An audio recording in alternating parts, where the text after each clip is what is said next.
guys, this is Heather from Third Eye Design Studio. I design websites, do graphic design and marketing for holistic and spiritual entrepreneurs. And I just wanted to show you something that's been bugging me, and I finally figured out.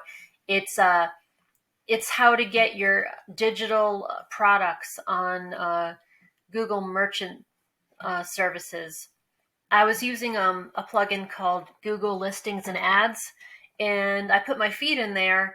But the thing is, all my products on my website, Third Eye Design Studio, they're all digital. So Google was not listing them; they just weren't on there. And I put my feed in there, and Google was saying that it was not showing. It wouldn't show it. It refused to show it. So I figured it out. So let's just sign in, and I'll show you.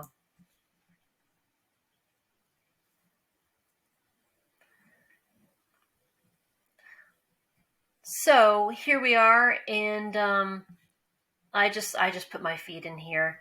So so this is Google Merchant Center, and all you really have to do is if for digital products, just go over to shipping and returns. I already did this, but just go over on the left hand side, shipping and returns, and just with when you add shipping, just make sure that the shipping is on there, because if you don't have the shipping on there, it's not going to show your products. So even though they're digital, it has to have shipping on it. So I found a workaround around it, and I just put 0 day shipping because they're all downloadable. They're digital products. So that is my quick solution, and I hope it helps you.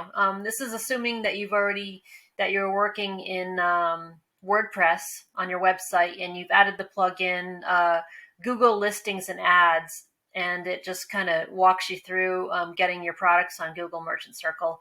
But this is my workaround. Just go over to where the shipping and return section is, and put the shipping time as 0, and then all your products will show up. Good luck.